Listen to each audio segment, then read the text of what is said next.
जामा डोगरी मैं अक्षय सागर और आप देख रहे हैं रफ्तार जम्मू। चंद पलों की गुफ्तगू और सच से करवाएंगे रूबरू। जम्मू कश्मीर के शहर वासियों, हो जाओ सावधान। 9 जनवरी 2023 को सरकार ने निकाला फरमान। जम्मू कश्मीर के जितने भी उपायुक्त हैं उनको सरकार ने कहा है कि 31 जनवरी 2023 से पहले जम्मू कश्मीर में जितनी भी इलीगल इंक्रोचमेंट है उसे हटाया जाए, चाहे वो स्टेट लैंड है, चाहे वो रोशनी एक्ट है। लेकिन एक बात सोचने वाली ये है कि ये जो आर्डर गवर्नमेंट ने निकाला है, ये गवर्नमेंट की जो ऑफिशियल वेबसाइट है उस पर अपलोड अभी तक नहीं हुआ है। इसी मुद्दे को लेकर आज चर्चा करने के लिए हमारे साथ मौजूद हैं हाई कोर्ट के वरिष्ठ वकील विलक्षण सिंह जी। विलक्षण जी, रफ्तार जम्मू में आपका हार्दिक अभिनंदन है। धन्यवाद अक्षय जी।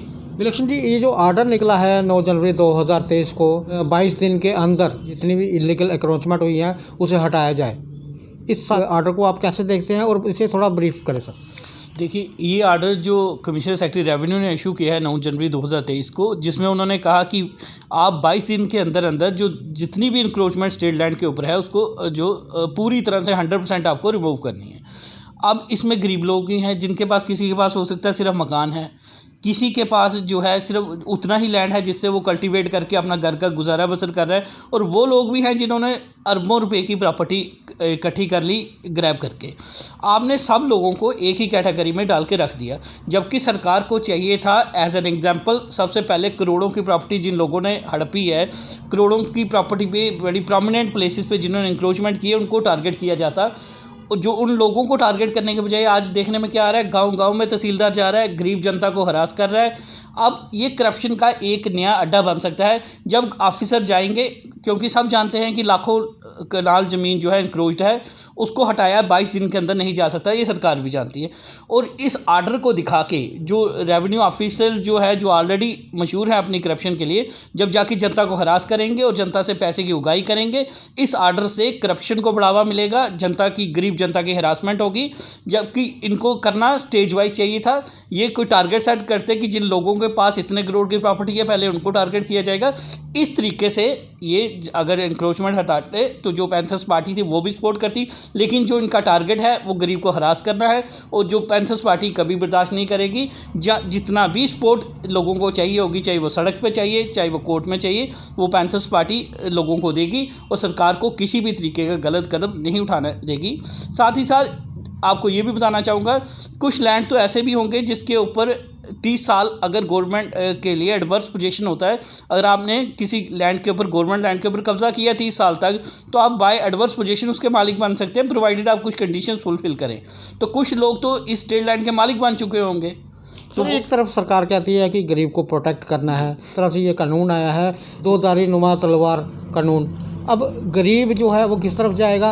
अच्छा, दूसरी बात ये है कि जिस तरह से ये कह रहे हैं कि रोशनी एक्ट, उस पर पटिशन जम्मू हाई कोर्ट में भी अभी पेंडिंग है, सुप्रीम कोर्ट में भी अभी पेंडिंग है, और सरकार की तरफ से भी कहा गया है कि हम गरीबों के बारे में सोचना चाहते हैं। तो फिर इस दहशतनुमा कानून को लाने की क्या जरूरत है। देखिए, सरकार का दोहरा चेहरा जो सामने नज़र आ रहा है, क्योंकि एक तरफ से सरकार ने रिव्यू पटिशन फाइल की हाई कोर्ट में, जिसमें उन्होंने कहा कि भाई हम गरीब जनता को फ़ायदा देना चाहते हैं, गरीब जनता को जो उनके पास उतनी ही जगह है जो जिसमें वो रह रहे हैं, उन लोगों को फ़ायदा देना चाहते हैं ताकि गरीब हरास ना हो।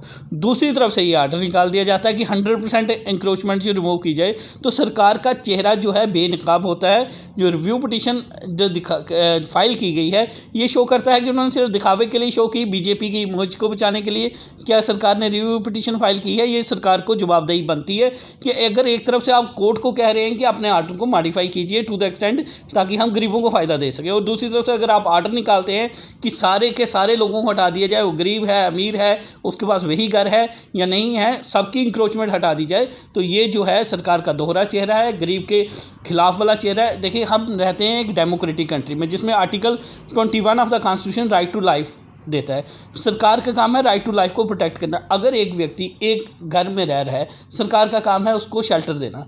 अगर उसको आप घर से बाहर निकालते हैं और वो मर जाता है, उसका परिवार खज्जल होता है, तो सरकार कौन से राइट को प्रोटेक्ट कर रही है, राइट टू लाइफ को कहाँ प्रोटेक्ट कर रही है। तो इसमें डिस्टिंग्विश करना बहुत ज़रूरी था कि कौन से लोग जो हैं वो इसी के ऊपर डिपेंड हैं, जो लैंड उनके पास है, और वो कौन से लोग हैं जिन्होंने लैंड ग्रैब की है, लैंड माफिया और जेन्युइन जिन्होंने लैंड को नर्चर किया है, कल्टीवेट किया है, सालों साल देखभाल की है, उन लोगों के बीच में डिफ्रेंशिएट करना ज़रूरी था। विलक्षण जी, जो ये आर्डर आया है इसमें रोशनी एक्ट के तहत जो ज़मीनें लोगों को दी गई थी उसे भी इलीगल इंक्रोचमेंट में इन्होंने डाला है। जो रोशनी एक्ट है, हालांकि सरकार ने वो एक्ट लाया था, इम्प्लीमेंट करने में जो नाकामी है वो सरकार के जो मुलाजिम हैं उनकी है। लोगों ने पैसे दिए, सरकार ने पैसे लिए, कम लिए ज़्यादा लिए वो सरकार पर निर्भर करता है कि उन्होंने अपनी मंशा थी उनकी। देखिए, जहाँ तक रोशनी एक्ट का सवाल है, ये जो एक्ट है हाई कोर्ट द्वारा रिपील कर दिया गया है, तो इसलिए जो भी बेनिफिट कन्फर इस एक्ट के तहत हुए वो बेनिफिट तो ख़त्म होंगे ही होंगे। तो इसीलिए रिव्यू पिटीशन सरकार ने डाली थी हाई कोर्ट में कि उनको गरीब जनता को जिनके पास थोड़ा थोड़ा लैंड है उनको बेनिफिट देने के लिए देने दिया जाए और इस आर्डर को मॉडिफाई किया जाए। तो जब ये अभी रिव्यू पिटीशन पेंडिंग थी और सरकार ने खुद ही ये रिव्यू पिटीशन लगाई है, तो सरकार फिर कैसे स्टैंड ले रही है कि सारी की सारी इंक्रोचमेंट खाली की जाए। तो इट मीन्स जो रिव्यू पिटीशन है या सरकार वो दबाव में आके लगाई है कि चेहरा बचाने के लिए लगाई है, तो इसलिए सरकार को क्लैरिफाई करना चाहिए कि वो गरीब को मार देना चाहती है या गरीब को बचाना चाहती है। रिव्यू पिटीशन लगा के वो दिखाना चाहते हैं कि हम गरीब के हितैषी हैं, और ये आर्डर निकाल के वो दिखा रहे हैं कि वो गरीब को भी ख़त्म कर देना चाहते हैं। आपको कहने का मतलब ये है कि सरकार के हाथीनुमा दांत हैं दिखाने की ओर। बिल्कुल, सरकार के जो दांत हैं, जो मौजूदा सरकार है उसके दिखाने के दांत और हैं, खाने के और हैं। क्योंकि एक तरफ से रिव्यू पिटीशन लगा के वो कहते हैं कि हम गरीब के प्रोटेक्शन के लिए जा रहे हैं हाई कोर्ट में, और दूसरी तरफ से कहते हैं 22 दिन के अंदर अंदर सारे लोगों को हटा दिया जाए। तो ये दोनों मापदंड जो है इकट्ठे नहीं बैठते, कंट्राडिक्टरी स्टैंड्स हैं जो सरकार के एक्सपोज करते हैं सरकार को, और इसका पुरजोर विरोध हम करते हैं कि गरीब को कहीं भी मार नहीं लगनी चाहिए। जो भी आर्डर है आप उसमें डिफरेंशिएट कीजिए, आइडेंटिफाई कीजिए वो कौन से लोग हैं जिनके पास वही जगह है जिसके थ्रू वो अपने लाइवलीहुड चला रहे हैं और या उसी मकान में रह रहे हैं। इन लोगों को डिस्टिंग्विश करने के बाद ही कोई ऐसा आर्डर इंप्लीमेंट किया जाना चाहिए। विलक्षण जी, अगर सरकार की बात मानकर चलें कि इलीगल इंक्रोचमेंट हटानी है, तो आपको क्या लगता है कि जिनकी ज़मीन छुड़ाई जाएगी क्या उन्हें नोटिस दिए जाएंगे? देखिए, लॉ तो यही कहता है जब किसी का पोजीशन अगर सेटल्ड पोजीशन है विदाउट नोटिस, तो आप उसको खदेड़ नहीं सकते, उससे इंक्रोचमेंट रिमूव नहीं कर सकते। नोटिस देना जो है वो मैंडेटरी है, नोटिस इनको देना पड़ेगा। नोटिस देने के बाद ही ये लैंड जो है खाली करवा सकते, अदरवाइज ये जो ड्राइव होगी इलीगल होगी। ये कह रहे हैं कि 100% इंक्रोचमेंट हटानी है जो इलीगल है। जो गरीब तबका है उन किसी के पास 5 मरले ज़मीन होगी, किसी के पास 10 मरले होगी, ज़्यादा 1 कनाल 2 कनाल होगी। लेकिन जो बड़े मगरमच्छ हैं जिन्होंने लाखों कनाल ज़मीन हड़प रखी है गवर्नमेंट की, क्या उन पर चल पाएगा पीला पंजा? देखिए, पीला पंजा उनके ऊपर चलाना बहुत आसान था क्योंकि वो आइडेंटिफाइड लोग हैं, थोड़े से लोग हैं और ज़मीन ज़्यादा है। सरकार ने जिस तरीके से ये कह दिया कि 100% रिमूव की जाए, इसमें सरकार क्या करेगी, गरीब जनता की जो इंक्रोचमेंट है वो हटा देगी और कहेगी हमने 50% अचीव कर ली, 70% अचीव कर ली, और उन 30% या जो 5% लोग जिन्होंने बड़ा बड़ा लैंड एक्वायर किया है, इंक्रोच किया है, उन लोगों को बचा दिया जाएगा। क्योंकि अगर सपोज करें 95% की हटा दी जाए गरीब जनता की, लोग खुश हो जाएंगे। कितनी हटी? 95%। और वो 5% लोग जो सारी बड़े बड़े लैंड प्राइम लोकेशंस पे इंक्रोच करके बैठे हैं उनको छोड़ दिया जाएगा। सबसे आसान तो उन 5% या 10% लोग जो प्राइम लोकेशन से बैठे थे पहले उनको निकाला जाता, तब जाके सरकार की मंशा पता चलती कि सरकार जो है उन लोगों के खिलाफ है जिन्होंने प्राइम लोकेशंस पे लैंड को इंक्रोच किया है, ना कि गरीब जनता के खिलाफ। 100% आप कह देना, ये डाटा को मेंटेन करने के लिए गरीबों का लैंड ले लिया जाएगा, और जो अमीर लोग हैं जो इनको अपना शेयर दे सकते हैं उस लैंड में से उनको छोड़ दिया जाएगा। अदरवाइज़ इन लोगों का लैंड लेना आसान था, गरीब जनता को हरास करने की इसमें कोई ज़रूरत अभी नहीं थी। विलक्षण जी, जब सरकार ने रोशनी एक्ट बनाया का कहना था कि जो ऑक्यूपेंट है उन्हें ज़मीन दी जाए, उनको ज़मीन दी भी गई, आज उन्हीं ऑक्यूपेंट को एनक्रोचर कहा जा रहा है। देखिए, जिसमें ये जहाँ तक सरकार का सवाल था, अब क्योंकि ये एक्ट हाई कोर्ट ने रिपील कर दिया है, तो अब जब स्टेट लैंड के ऊपर हाई कोर्ट ने उनको नहीं माना तो आज की डेट में वो एनक्रोचर ही होंगे। लेकिन जो उसमें भी डिस्टिंग्विश करने की ज़रूरत है क्योंकि मैटर हाई कोर्ट में अभी पेंडिंग है। जब रिव्यू पिटीशन ही हाई कोर्ट में पेंडिंग है, उसके ऊपर हाई कोर्ट का भी डिसीजन आना है, क्या इनके लिए कोई स्पेशल जो है रिलीफ उस जजमेंट में मॉडिफिकेशन आएगी या नहीं। जब तक ये पेंडिंग था तो इनको 100% रिमूवल की ज़रूरत ही नहीं थी। जिन लोगों को ये कहते हैं कि हम पैरवी हाई कोर्ट में कर रहे हैं, कम से कम उनको आइडेंटिफाई करते हैं भाई हम इतने लाख लोगों की पैरवी कर रहे हैं, इतने लाख लोगों को जिनकी पैरवी हम हाई कोर्ट में कर रहे हैं उनको हम नहीं हटाएंगे, उनकी इंक्रोचमेंट हम नहीं हटाएंगे। आज भी इनको क्लैरिफिकेशन इशू करनी चाहिए। अगर ये क्लैरिफिकेशन इशू नहीं करते तो जो तहसीलदार है जाके लोगों को हरास करेगा या पटवारी हरास करेगा और पैसे उगाएगा, तो लोग तो मजबूर होकर पैसे देंगे। एक तरफ से, क्योंकि मैंने कुछ ऐसे भी व्यू सुने जो लीडर बोल रहे थे इनके कि ये क्या कहते हैं कि हम गरीब जनता को हरास नहीं करेंगे, या एक अखबार में भी आया कि रिटर्न में नहीं है लेकिन हिंट है कि बिग विग्स को हिट करना है।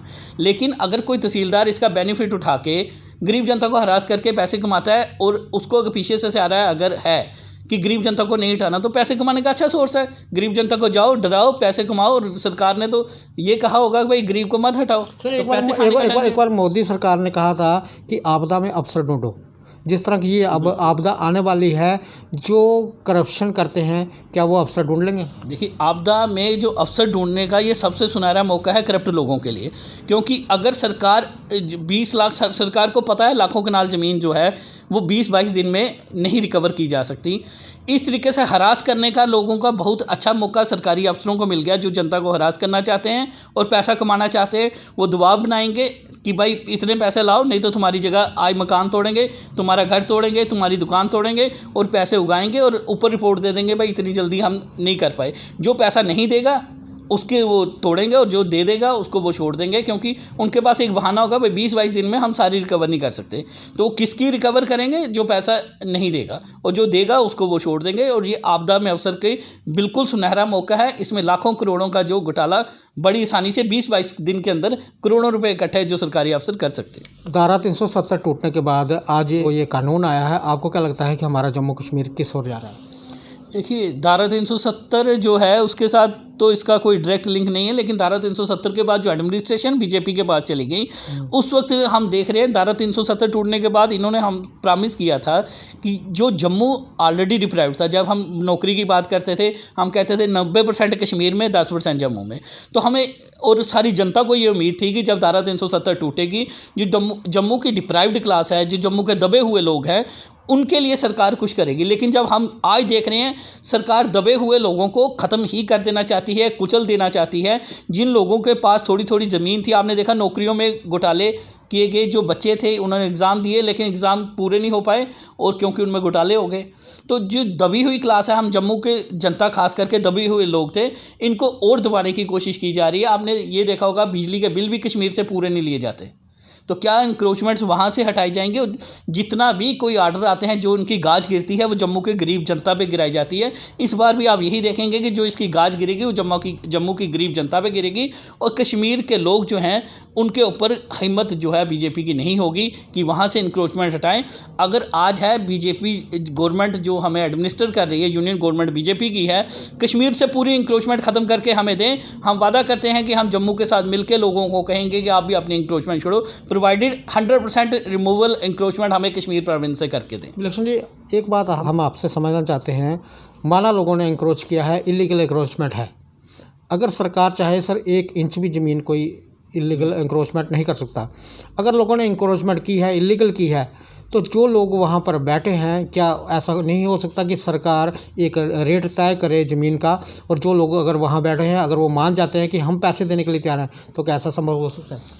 देखिए, क्योंकि स्टेट लैंड जो है पब्लिक प्रॉपर्टी है, इसमें सरकार एक्शन कर सकती है।